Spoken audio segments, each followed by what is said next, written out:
Burara ka ba kagaya ko? Well, babagay sa inyo itong bagong smartwatch ni Iman Electronics. Ito nga yun si GW55.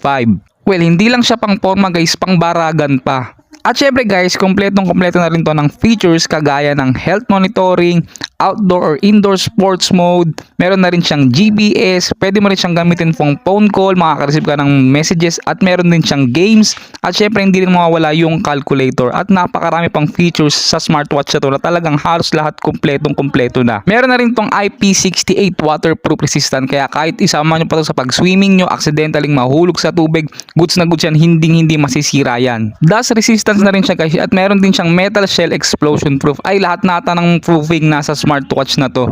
And kitang-kita nyo naman guys, nilublob ko na sa tubig, pinaghahagis ko na, pinagpupupukpok ko na ng martilyo, ni gas-gas walang-wala, 'di ba? Ganong katibay itong smartwatch na to. So literal guys na talagang pangbakbakan tong smartwatch na to. At the same time, maporma